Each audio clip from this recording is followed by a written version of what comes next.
Muito bom dia, sejam bem-vindos já ao Tema do Dia. O meu nome é Diogo Vidal Silva, comigo tenho Humberto Ferreira, jornalista do 00. Bom dia, Humberto. Hoje fala-se muito de Francisco Conceição, do possível negócio para a Juventus. Em primeiro lugar, quais é que são os valores que estão em cima da mesa? Estamos a falar de um negócio que vai levar Francisco Conceição a título definitivo para a Juventus a troco de 32 milhões de euros. É uma verba que o Futebol Clube do Porto e a formação italiana de Turim chegaram a acordo na terça-feira, ao final do dia terça-feira. É um valor acima dos 30 milhões previamente estipulados, até porque a data dos 30 milhões foi ultrapassada, era para ser acionada por parte da Juventus até ao final do dia de segunda-feira, dia 14 de julho, e esta situação dos 32 milhões acontece porque a equipa da Juventus quer um negócio faseado. Portanto, os 30 milhões seriam pagos à cabeça, os 32 milhões serão pagos em 3 tranches de 4 anos, que vão ser pagos estes 32 milhões por parte da equipa da Juventus ao Futebol Clube do Porto, em 3 prestações e, portanto, o negócio vai acontecer desta forma, mas ainda não está totalmente fechado. O que é que falta para o negócio ficar precisamente fechado? O que falta é a equipa do Futebol Clube do Porto e a direção de André Vilas-Boas exige uma formalização por escrito por parte de Francisco Conceição e dos seus representantes de abdicar dos 20% a que Francisco Conceição teria direito do seu passe de uma saída do Futebol Clube do Porto. A quando da última renovação de Francisco Conceição, que aconteceu dias antes das eleições que ditaram a eleição de André Vilas-Boas como novo presidente do Futebol Clube do Porto, houve uma renovação de contrato de Francisco Conceição, ainda sobre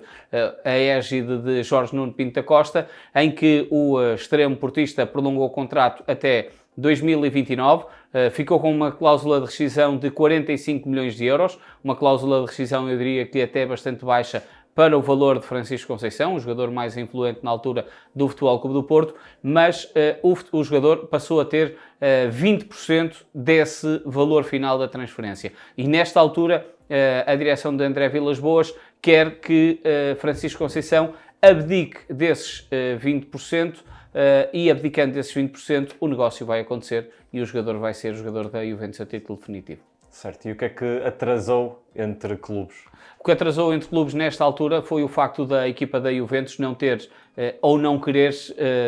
comprar o jogador a título definitivo com um pagamento à cabeça dos 30 milhões. Eu recordo que Francisco Conceição foi emprestado no ano passado por parte do Futebol Clube do Porto à Juventus com uma verba de empréstimo de 10 milhões de euros e havia uma cláusula em que a Juventus e só a Juventus podia contratar o jogador a título definitivo pelo valor de 30 milhões de euros. Qualquer outro clube que quisesse contratar Francisco Conceição teria que esperar que este prazo terminasse, ou seja, só depois de 14 de julho é que podia negociar com o Futebol Clube do Porto e teria que negociar olhando à cláusula de rescisão de 45 milhões. Ora, a Juventus atrasou sempre, já quis fechar antecipadamente, mas por valores abaixo dos 30 milhões. O Futebol Clube do Porto disse sempre que era impossível, porque o que estava acordado e protocolado tinham sido os 30 milhões, pagos à cabeça. Percebendo que a situação não ia avançar, a Juventus olhou para Francisco Conceição e tentou fazer aqui, no fundo, uma outra engenharia financeira para conseguir fechar este negócio e daí ele acontecer agora por um valor acima dos 30 milhões, que estava estipulado, mas não sendo pago na sua totalidade agora. Há uma informação importante no meio de tudo isto, é que o facto de Francisco Conceição ser quase um desejo principal de Igor Tudor, atual treinador da Juventus, foi muito preponderante para que a família Agnelli pudesse avançar com esta negociação. A outra situação está relacionada com a verba que o jogador vai receber em Turim. Portanto, o que se explica em Itália é que o jogador, abrindo mão dos 20% que teria direito com a venda do seu passo por parte do Futebol Clube do Porto, estamos a falar de um valor de grosso modo a rondar os 6 milhões de euros, a equipa da Juventus vai em 4 anos diluir no contrato de Francisco Conceição essa verba para que o jogador, no fundo, não se sinta tão prejudicado. Portanto, o salário de Francisco Conceição vai subindo gradualmente ao longo do ano para que ele possa receber esta verba a que teria direito, abdicando agora por parte do lado do Futebol Clube do Porto, recebendo no futuro do lado da Juventus. Por fim, qual é que é a justificação para a saída abaixo da cláusula já fixada nos 30 milhões? Essa cláusula era fixada nos 30 milhões apenas para a Juventus. Para todos os outros clubes rondavam os 45 milhões, mas o Futebol Clube do Porto também deixou balizado logo de início do empréstimo que este negócio, que a Juventus teria no fundo primazia e teria privilégio em negociar com o Futebol Clube do Porto a saída de Francisco Conceição. E ele sai abaixo dos 45 milhões precisamente porque a Juventus também já tinha pago 10 milhões no ano passado para ter este jogador antecipadamente e, portanto, há aqui uma facilidade por parte do Futebol Clube do Porto, percebendo que não tem que pagar os 20% do passe de Francisco Conceição, portanto, o valor também, esses 20% cortam os 45 milhões para os valores desta grandeza, que falamos agora a rondar os 32 milhões, e sendo um jogador de grande valia, o Futebol Clube do Porto também sabe que nesta altura não tinha hipótese de renovar o contrato com o Francisco Conceição, não tinha hipótese de,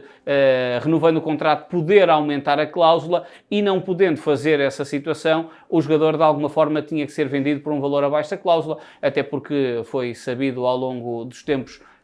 de forma lateral, de que o jogador não queria continuar no Futebol Clube do Porto, primeiro por causa de ter Vítor Bruno como treinador, simultaneamente pelo facto de André Vilas-Boas ser o presidente do Futebol Clube do Porto e ter havido uma grande clivagem entre o seu pai, Sérgio Conceição, e Francisco Conceição acabou também por estar envolvido nesta guerra, não sendo direta, de forma indiretamente. Portanto, o caminho de Francisco Conceição no Futebol Clube do Porto há muito tempo que está terminado. Agora eu diria que tem mesmo um fim de vínculo direto com esta mais que iminente saída a acontecer ao longo dos próximos dias. Obrigado, Humberto. Francisco Conceição foi o grande destaque no tema dia, mas não perca, ainda esta quarta-feira há novo episódio de Negócio e Mistério, com a apresentação de Humberto Ferreira e Vasco Sousa, e como sempre, desde o início do mercado até ao último dia, há também novo episódio de Mercado Flash.